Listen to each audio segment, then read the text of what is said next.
Hello, nice to see you. Today is a reading of a poem by Lewis Carroll, The Walrus and the Carpenter. The sun was shining on the sea, shining with all its might. He did his very best to make the billows smooth and bright. And this was odd because it was the middle of the night. The moon was shining sulkily because she thought the sun had got no business to be there after the day was done. "It's very rude of him," she said, "to come and spoil the fun." The sea was wet, as wet would be. The sands were dry as dry.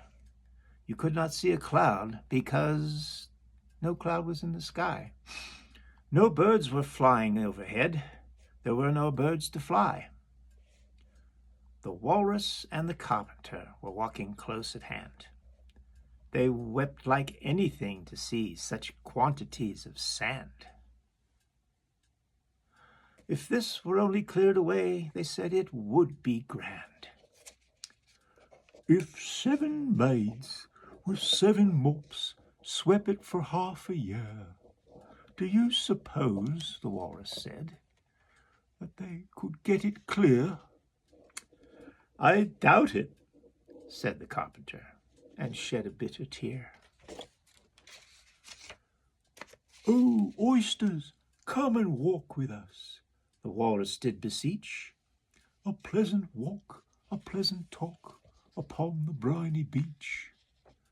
We cannot do with more than 4, to give a hand to each." The oldest oyster looked at him and never said a word. The oldest oyster winked his eye and shook his heavy head, meaning to say he did not choose to leave the oyster bed. But 4 young oysters hurried up, all eager for the treat. Their coats were brushed, their faces washed, their shoes were clean and neat. And this was odd, because, they hadn't any feet. 4 other oysters followed them, and yet another 4. And thick and fast they came at last, and more and more and more, all hopping through the frothy waves and scrambling to the shore. The Walrus and the Carpenter walked on a mile or so, and then they rested on a rock conveniently low, and all the little oysters stood and waited in a row.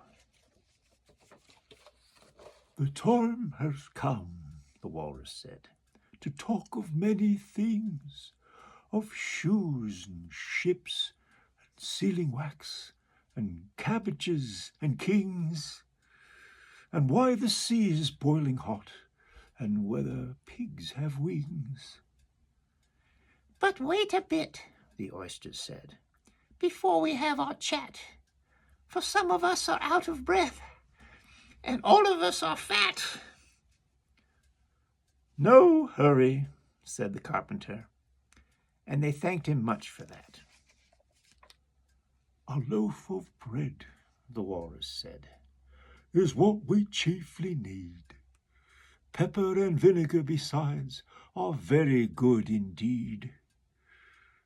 Now, if you're ready, oyster dear, we can begin to feed." "But not on us," the oysters cried, turning a little blue. "After such kindness, that would be a dismal thing to do."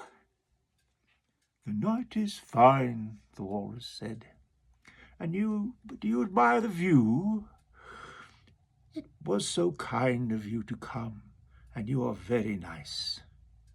The Carpenter said nothing, but "Cut us another slice. I wish you were not quite so deaf. I've had to ask you twice."